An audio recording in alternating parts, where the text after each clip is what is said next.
আর আমার মা আমাকে একটা বিড়াল ছানা কিনে দিয়েছেন, আর সাথে দুটা খরগোশও কিনে দিয়েছেন। ওরা সুইমিং পুলে খুব মজা করে খেলতো, যেটা আমি ওদের জন্য বানিয়েছিলাম। আর বিড়াল খেলার জন্য একটা স্লাইড মেশিনও আছে। আমি আমার টিয়া পাখির জন্য একটি সুন্দর ঘর বানিয়ে দিয়েছি। তুমি আমার উপর রোগ কেন ঢালতেছো? তুমি আমার সব কাপড় কেন নোংরা করে দিলে? তুমি বলতে আমার দুর্গটা কেন কাটিয়েছিলে? আমি ইচ্ছা করে তোমার দুর্গটা ভাঙ্গিনি। ঠিক আছে, আমি তোমার দুর্গটা ভালোভাবে মেরামত করে দিচ্ছি। নাও, এখন তুমি আমার কাপড়ের রং ভালোভাবে ধুয়ে দাও। আমি মায়ের জন্য মজার নুডলস রান্না করতে চাই। আমি মায়ের জন্য মুরগি রান্না করতে চাই। আমি মায়ের জন্য একটা বড় মাছ রান্না করব। আমি রিম্বু নুডলসটা অনেক ফল দিয়ে তৈরি করেছি। আমি নিজেই মুরগি খাঁচা থেকে মুরগি ধরে নিয়ে আসছি। আমি নিজেও নদী থেকে মাছ ধরেছিলাম। ব্যাঙটা আমার মুখে কামড় দিল, আম্মু বাঁচাও।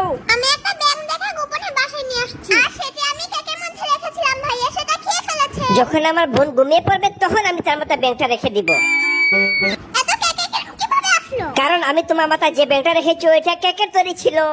এই কবুতরটা কি তোমাকে কামড়াতে চায়? আমি আমার হাতে এবং মাথায় কবুতর নিতে পারি। আমিও সাহস করে মহিষকে একা নিয়ে যেতে পারি। এমনকি আমি মহিষের পিঠে চড়ে ওকে ঘাস খাওয়াতে পারি। আমার মা আমার জন্য বাড়িতে কবুতর রেখেছিল। আমার বাড়িতেও 3টি মহিষ এবং একটা বাচ্চা মহিষ আছে। মা, তুমি আমাকে খেতে দিচ্ছ না কেন? তোমার টিচার বলেছে তুমি পরীক্ষা ফেল করেছো, তারপরে তুমি খেতে চাও। আজ তোমাকে বাড়িতে থাকতে দিব না, তুমি বাইরে চলে যাও, বাইরে গিয়ে একা একা থাকো। অন্ধকার হয়ে গেছে, আমি কোথায় যাব? আমার খুব খিদে পেয়েছে। এখন আমাদের বাড়িতে এসো, কাল যখন তোমার